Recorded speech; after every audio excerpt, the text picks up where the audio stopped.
রাতপোহালে ২১শে জুলাই শহীদ স্মরণের সভা, তার আগে তৃণমূলের দুই শিবিরে দুই ছবি দেখা গেল। ২১শে পালন নিয়ে ঋতব্রত তৃণমূলের তোড়জোড় দেখা যাচ্ছে। মেয়র রোডে মঞ্চ বাঁধার কাজ প্রায় শেষ। অন্যদিকে ২১শে প্রস্তুতিতেও ছন্নছাড়া কালীঘাট তৃণমূল। গতকাল সন্ধ্যে থেকে শুরু হয়েছে মঞ্চ বাঁধার কাজ। বিড়লা প্ল্যানেটোরিয়ামের কাছে তাদের অনুমতি দেওয়া হয়েছে। সেখানে গতকাল বিকেল ৫:৩০টার পর থেকে মঞ্চ বাঁধার কাজ শুরু হয়।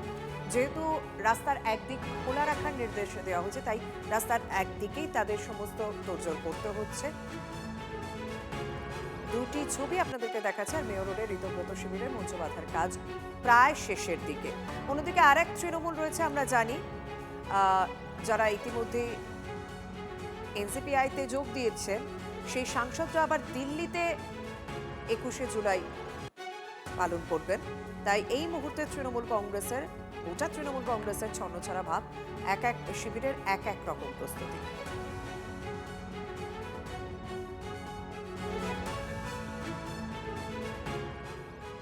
দৈর্ঘ্য প্রস্থে অনেকটাই ছোট হলো কালীঘাট তৃণমূলের এবারের ২১শে জুলাইয়ের মঞ্চ। রাজ্যে পালাবদল হয়েছিল যখন ২০১১ সালে, তারপর কবে এইভাবে ২১শে জুলাই পালন করা হয়েছে মনে করতে পারছেন না অনেকেই। স্থান পরিবর্তন হয়েছে এবারে। বিড়লা তারামণ্ডল চত্বরে ২১শে জুলাই করার অনুমতি পেয়েছে কালীঘাট তৃণমূল। হাইকোর্টের হস্তক্ষেপে বেশি সংখ্যক মানুষ আসতে পারবেন না, সেখানেও বিধিনিষেধ রয়েছে। তাই বিড়লা তারামণ্ডল চত্বরটাকে ওই বসার জায়গা হিসেবে বেছে নিয়ে মূলত একাডেমি অফ ফাইন আর্টসের সামনে মঞ্চ বাঁধার কাজ চলছে। মঞ্চ খুব বেশি বড় নয়, উচ্চতা ৬ ফুটের কাছাকাছি। মঞ্চের দৈর্ঘ্য প্রস্থ মেরে কেটে একটা রাস্তার সমান। অর্থাৎ স্বাভাবিকভাবেই রাজকীয় ভাব যেটা থাকতো ২১শে জুলাইয়ে, তাতে কিছুটা ভাটা পড়ল এবারে তৃণমূলের দুটো ২১শে জুলাই শহরে। একদিকে ঋত তৃণমূলের ২১শে জুলাই গান্ধী মূর্তির পাদদেশে, অন্যদিকে বিড়লা তারামণ্ডল চত্বরে মমতা বন্দ্যোপাধ্যায়ের ২১শে জুলাই।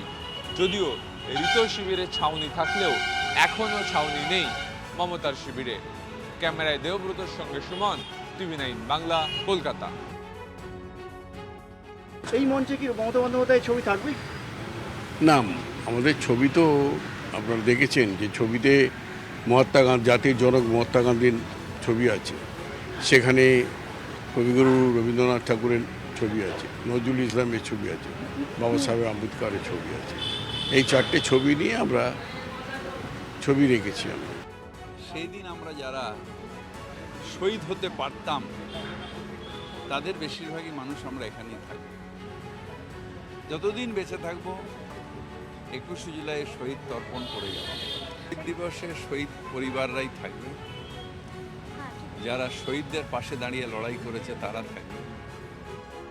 ভূতপূর্ব রেসপন্স ২১শে জুলাই মমতা বন্দ্যোপাধ্যায়ের নেতৃত্বে বিড়লা তারামণ্ডলের পাশে শহীদ তর্পণ সমস্ত জেলা থেকে। কিন্তু আমাদের তো আবার আদালতের একটা বাধ্যবাধকতা এসে গেছে, তারা কিছু বিধিনিষেধ, লোক সংখ্যা বেঁধে দিচ্ছেন, কিন্তু সমস্ত জেলা থেকে, বিভিন্ন কর্নার থেকে, সমস্ত ব্লক থেকে, শহরাঞ্চলের সবকটা ওয়ার্ড থেকে যে পরিমাণ কর্মীরা, এবং তাদের আরও জেদ চেপে গেছে যে বিশ্বাসঘাতকতা হয়েছে মমতা বন্দ্যোপাধ্যায়ের দলের প্রার্থী হয়ে, মমতা বন্দ্যোপাধ্যায়ের প্রতীকে, মমতা বন্দ্যোপাধ্যায়ের সঙ্গে থেকে যারা প্রতিষ্ঠা লাভ করে হঠাৎ যারা উল্টো কথা বলছেন, সাধারণ মানুষ এবং কর্মীরা তাদের কোনো অবস্থায় গ্রহণ করছেন না।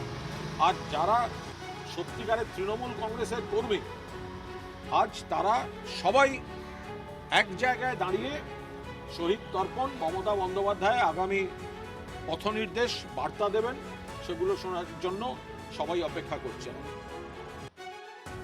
দাদা, এই বছর প্রথম ২১শে জুলাই যেখানে আপনার পাশে মমতা বন্দ্যোপাধ্যায় থাকবেন না, কেমন লাগবে দাদা? ভালো খারাপের প্রশ্ন তো থেকেই যায়, কারণ ২১শে জুলাই একটা সামগ্রিক লড়াই, সবাই মিলে করলেই একসঙ্গে ভালো হতো। কিন্তু বুকের ভেতরে যদি বিভেদ তৈরি হয়ে যায়, সেটার জন্য তো কেউ দায়ী নয়। কার বুকের ভিতরে? মমতা কিন্তু বন্দ্যোপাধ্যায়? আমরা বলবো, দুর্গাপুজো যখন আমরা ঠাকুর দেখতে যাই, তখন বাড়ির লোকেরা বলে একটা ঠাকুর দেখলেই হয়, তেমনি রথের টানও গিয়ে বলে রথের দড়িতে টান দিবি। অনেকগুলো পুজো হচ্ছে, অনেকগুলো শহীদ বেদির জন্য শহীদদের তর্পণ হচ্ছে।